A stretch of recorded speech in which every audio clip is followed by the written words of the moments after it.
Hello guys, hope you well. आपने पहले भी ये कहावत सुनी है कि जितना अधिक आप जानते हैं उतना ही आपको एहसास होता है कि आप नहीं जानते हैं। तो आज आप इस वीडियो में ऐसे ही 15-16 आश्चर्यजनक तथ्यों को जानने वाले हैं, जो आप यहाँ पे सुनने के बाद अगर आप कहीं और जाके ये बताओगे तो फिर लोगों को लगेगा कि आप काफी जीनियस है, क्योंकि दूसरों को ये बातें पता नहीं होता है।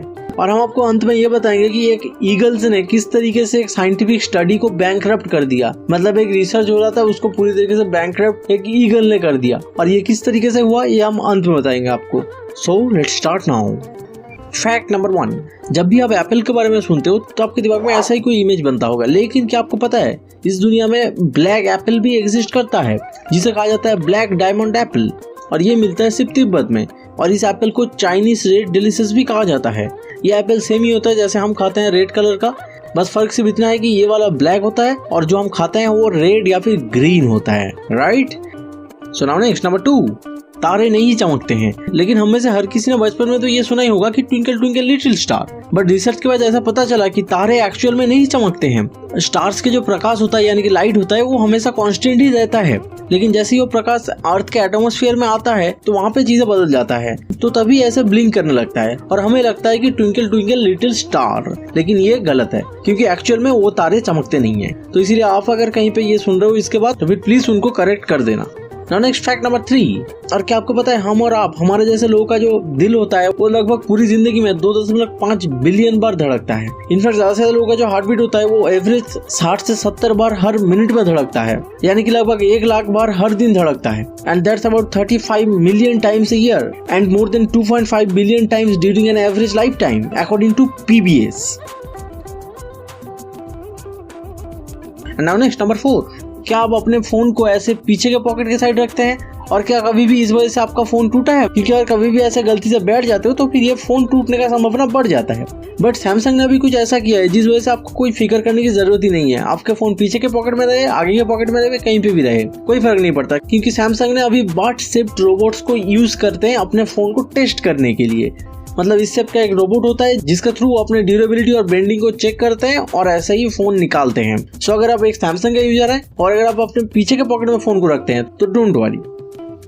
नाउ नेक्स्ट नंबर 5, क्या आपको पता है ग्रीनलैंड शार्क जो होता है, यानी कि जिसे हम ग्रे शार्क के नाम से जानते हैं, वो लगभग 200 साल तक जीते हैं। मतलब 200 साल से ज्यादा जीते हैं। लेकिन यहाँ पे मुद्दा ये नहीं है कि ग्रे शार्क 200 साल से ज्यादा जीते हैं, मुद्दा ये है कि grey shark don't reach sexual maturity until they are 150 years old. हाँ भाई, थोड़ा सा अजीब लगेगा लेकिन ये सच है।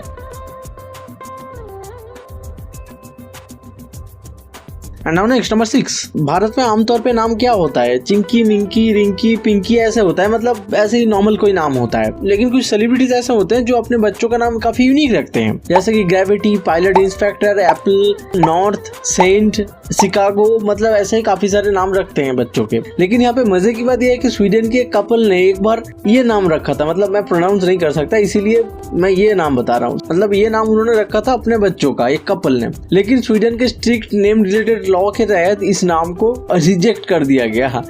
लेकिन ये नाम उन्होंने रखा था, पता नहीं क्या सोचकर उन्होंने रखा होगा। कौन है ये लोग, कहां से आते हैं? And let's move to number 7। आज जब मैं वीडियो शूट कर रहा हूँ, आज का डेट है 24 मार्च 2022, थर्सडे, 11:47, यानी कि 25 मार्च होने के बाद 13 मिनट देरी है। तो मैंने आपको आज का डेट बता दिया, 2022 चल रहा है, 24 मार्च। लेकिन अगर हम इसे इथियोपियन कैलेंडर में देखें, रियल टाइम में ही, आज के टाइम में इथियोपियन कैलेंडर में डेट है ये, यहाँ पे अभी चल रहा है सन 2014 और इसका तारीख है शायद 15, और महीना मेरे को समझ में नहीं आ रहा क्योंकि मैंने इथियोपियन मैंने पढ़ा नहीं है और मेरे को समझ में आता नहीं है। खैर, और मुद्दे की बात यह है कि जो मैं आपको बताना चाहता हूँ कि हमारा जो कैलेंडर है उसका 7 साल पीछे चलता है इथियोपियन कैलेंडर, और क्यों, इसके पीछे का कारण भी बड़ा अच्छा है। और उससे पहले मैं आपको बता दूं कि हम जो कैलेंडर इस्तेमाल करते हैं वो है जॉर्जियन कैलेंडर, और इथियोपिया में इस्तेमाल करते हैं इथियोपियन कैलेंडर। सो ये लोग ऐसे क्यों यूज करते हैं, इसके पीछे का कारण भी आप जान लेते हैं। जीसस क्राइस्ट जब पैदा हुए थे तब से हम टाइम को कलेक्ट करते हैं, मतलब शुरुआत करते हैं टाइम को कलेक्ट, क्योंकि हमें तो एग्जैक्टली पता नहीं है कि कब इंसान धरती में आया था शुरुआत में, मतलब एक्चुअल जो डेट है वो हमें पता नहीं है। सो इसीलिए हम जीसस क्राइस्ट से टाइम को गिनती करना शुरू करते हैं। लेकिन इथियोपिया में जो ऑर्थोडॉक्स चर्च है वहाँ पे ये चीजें अलग हो जाता है। वो लोग मानते हैं कि जीसस क्राइस्ट पैदा हुए थे 7 BC में, और लगभग 5500 साल के बाद जब गॉड ने प्रॉमिस किया एडम और ईव को। सो इसी वजह से Ethiopian is actually around 7 years behind the rest of the world. तो समझ में आ गया। अब नेक्स्ट नंबर 8, हमारा पृथ्वी का ज्यादा से ज्यादा भाग पानी से ही भरा हुआ है, ये तो हम सबको पता ही है। Which fills up our ocean, seas, lakes and rivers। लेकिन अगर कभी भी ये जो पूरा का पूरा पानी है ये सब भाप बन जाता है, मतलब बादल बन जाता है, और एक दिन ऐसे जाइंट स्टॉर्म के रूप में पृथ्वी पे आ जाता है, तो क्या होगा? So the entire planet would get 1 inch of rain. और यहाँ पे डिस्क्लेमर भी है कि ये गारंटीड है कि ये साइंस फिक्शन मूवी के अलावा और कहीं नहीं होगा, बट समहाउ अगर कभी भी हो जाता है कि लेट्स होप कि हम सब अपने छाता लेके बाहर निकले ताकि हम उस पानी से थोड़ा बहुत बच जाए। सो नाउ नेक्स्ट नंबर 9, जो लोग च्युइंगम चिबोते हैं, अगर आप अभी चिबो रहे हैं तो भी ध्यान से सुनिए। तो आप लोग कुछ ऐसा कर रहे हैं जो शायद आपके एहसास से ज्यादा समय से आसपास है। और ऐसा मैं क्यों कह रहा हूँ? क्योंकि मई 2019 में कम्युनिकेशन बायोलॉजी ने बार्चबाग टार्च से बने गोंद पर किए गए शोध को प्रकाशित किया, जो लगभग 9540 से 9880 वर्ष पुराना था। तो फिर उसको जब कुछ साइंटिस्ट ने गहन जांच किया उसके डीएनए को लेकर, तो पता चला कि वो प्राचीन स्कैंडिनेविया लोगों के थे जिन्होंने हजारों साल पहले तारगाम को काट दिया था। मतलब अगर इसको एक लाइन में समाप्त करना हो तो ऐसा कहा जाता है कि एक 10,000 साल पुराना च्युइंगम मिला है। सो अगर आप अभी च्युइंगम चिबो रहे हैं तो इसका मतलब हो सकता है कि वो च्युइंगम आज से कहीं लाखों करोड़ों साल के बाद किसी को मिले और उसको पता चले कि आप इस टाइम पे ऐसे चिबो रहे थे और ये सुन रहे थे। सो नाउ नेक्स्ट नंबर 10, क्या आप चांद पे जाना चाहते हैं? लेकिन अभी शायद आपको कोई बस, ट्रेन या फिर प्लेन कुछ नहीं मिल रहा होगा। सो मैं आपको एक आसान तरीका बताता हूँ जिससे कि आप चांद पे जा सकते हैं। तो ध्यान से सुनिए। आप अभी अगर एक पेपर लेंगे और उसको अगर आप 42 बार मोड़ते हैं तो वो इतना मोटा हो जाएगा कि उससे आप चांद तक पहुंच सकते हो। तो शायद आपको यह अभी समझ में नहीं आ रहा होगा। तो हम थोड़ा सा अभी एक सिंपल सा मैथ देखते हैं। आप एक पेपर का पीस लेते हैं, उसको आप हाफ करते हैं, जो कि थिकनेस में डबल हो जाता है। और अगर आप उसको फिर से फोल्ड करते हैं, मतलब हाफ फोल्ड करते हैं, तो ये फिर से डबल हो जाता है। सो अगर आप ऐसे ही 42 बार इसको फोल्ड करोगे तो वो 1 लाख किलोमीटर तक मोटा हो जाएगा, जिससे कि आप इससे चांद तक जा सकते हो। तो अभी आपके मन में ये सवाल आ रहा होगा कि अगर इतना ही आसान है तो फिर कोई क्यों नहीं कर लेता? तो भाई हाँ, बहुत सारे लोगों ने कोशिश किया, आप भी करके देख लो। In fact the world record for the number of fold is only 12। तो आप भी ट्राई कर सकते हो सकता है कि आप भी पहुंच जाओ दुनिया का सबसे पहले इंसान जो चांद पे पहुंचेगा इसी जरिए।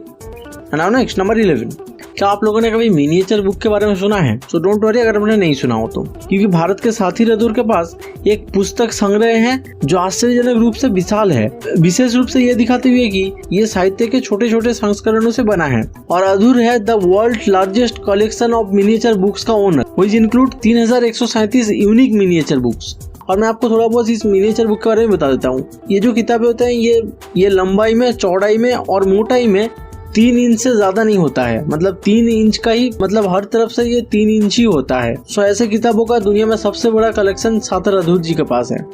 सो नाउ नेक्स्ट नंबर 12, दुनिया में इंसान हो या फिर जानवर, जिंदा रहने के लिए उसको पानी की जरूरत तो पड़ती ही है। लेकिन इस दुनिया में एक ऐसा जानवर है जिसको पानी की जरूरत ही नहीं पड़ती, मतलब द कैंगरू माउस, मतलब ये कैंगरू चूहा जो होता है, they never need to drink water. So आप बोलोगे कि ऐसे कैसे हो सकता है? सो मैं आपको बताता हूँ, समझिए। एक ऑस्ट्रेलियन एनिमल जो कि एज अ कैंगरू माउस यानी कि चूहा नवाडा के डेजर्ट में रहते हैं, और वहाँ पे तो पानी की ऐसे भी कमी है, और वैसे भी वहाँ पे तो, और इसी वजह से ये चूहा जो सीड्स खाते हैं जो भी, तो उससे जो भी पानी मिलता है उतना ही वो पानी पीते हैं, मतलब उतना ही पानी उसको चाहिए होता है उसके बॉडी में। So this means the kangaroo mouse never drinks water, क्योंकि वो पानी तो नहीं पी रहा है ना, वो तो वो सीड्स खाता है, उसके अंदर जो पानी वानी जो भी होता है वही उसी से काम चलाते हैं। Now next number 13, bicycle.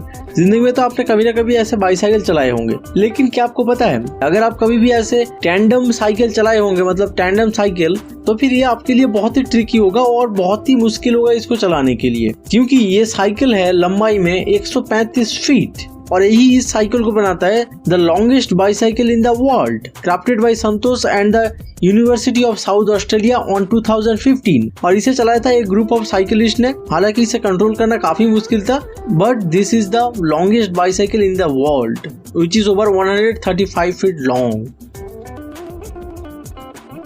So now next number 14, आज के टाइम पे आपने बहुत सारे मूवीज, बहुत सारे वेब सीरीज में ऐसे टॉयलेट के सीन्स देखते होंगे, लेकिन क्या आपको पता है सन 1957 में टीवी में पहली बार ये टॉयलेट को दिखाया गया था। और अब आप सोचेंगे इसमें क्या बड़ी बात है? सो द बड़ी बात इस सन 1957 से पहले टीवी में आप क्या दिखा सकते हो, मतलब इस मूवी के थ्रू या फिर किसी वेब सीरीज के थ्रू, उसके ऊपर सेंसरिंग होता था बड़ा खतरनाक। मतलब आप वहाँ पे ऐसे किसी टॉयलेट या फिर बाथरूम के नजारा नहीं दिखा सकते।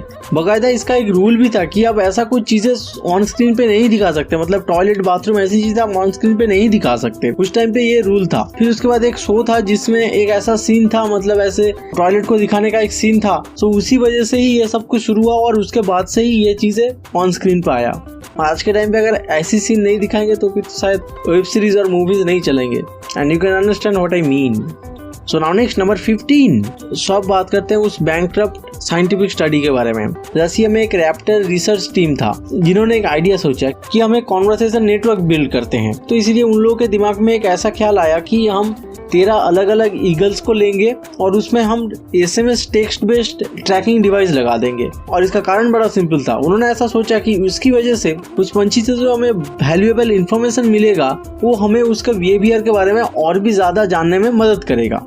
तो इसी में सब कुछ सही चल रहा था, लेकिन क्या हुआ कि अनफॉर्चुनेटली एक जो ईगल था वो ईरान तक चला गया। मतलब उड़ते उड़ते वो ईरान तक चला गया, क्योंकि पंछी को क्या पता कौन सा देश कौन सा कहाँ पे आता है, उसको तो कुछ नहीं पता। तो ऐसे वो उड़ते उड़ते ईरान चला गया और वहाँ पे उस टाइम पे रोमिंग रेट बहुत हाई था। And according to some research, to get an idea of the kind of money involved, the eagle sends 100 of text messages at once और हर मैसेज का कॉस्ट था लगभग 77 सेंट्स। और साइंटिस्ट एलेना सैंडर्स इंटरव्यू देते time बताया था New York times को, ही डिसअपियर्ड फॉर 5 months, कि वो पंछी 5 महीने तक गायब था और अचानक से वो पंछी कहां से आ गया और बहुत बड़ा फोन के बिल के साथ। मतलब the bill was so costly that it ended up bankrupting the study. मतलब आप समझ सकते हो कि वो कितना बड़ा बिल था और इसी वजह से स्टडी तो शायद कभी हुआ ही नहीं। वो जो मैसेजेस था उसका अंत में वो पूरा बैंकक्रप्ट होकर पूरा स्टडी बंद हो गया।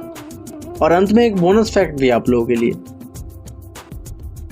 क्या कभी भी आपके साथ ऐसा हुआ है कि आपका जो सबसे ज्यादा पसंदीदा डिश है वो आपके सामने पड़ा है, मतलब आपने खा लिया और थोड़ा बहुत आपके सामने पड़ा हुआ है और इवेंचुअली आपने उसे खा ही लिया। सो आप उसके बाद क्या बोलते हैं? कुछ भी बोलते होंगे, लेकिन अब जब आप खा लेंगे तो उनको ये बोलेंगे कि सीमो में चामा। ये एक जॉर्जियन वर्ड है और इसका मीनिंग है I accidentally ate the whole thing. So इसके बाद आप यही कहेंगे तो फिर लोगों को लगेगा कि ये बंदा तो जीनियस है। So that's it for this video guys. Thank you so much for your time। और आप नीचे कमेंट में बताइए कि आपको सबसे बढ़िया फैक्ट कौन सा लगा। और अगर आपको ये वीडियो पसंद आया और अगर आपको ऐसे नॉलेज पसंद है तो फिर आप प्लीज इस चैनल को सब्सक्राइब कर लीजिए, क्योंकि हम इस चैनल में ऐसे ही नॉलेजेबल कंटेंट डालते रहते हैं। संविधान से रिलेटेड, पृथ्वी से रिलेटेड, मतलब हर चीज से रिलेटेड जो भी नॉलेजेबल होता है वो सब कुछ हम इस चैनल में डालते रहते हैं। तो अगर आपको ये पसंद है तो फिर प्लीज सब्सक्राइब कर लीजिए और इस वीडियो को उन सबको शेयर कीजिए जिनको भी इस वीडियो की जरूरत है। सो आज के लिए इतना ही था। Again thank you so much.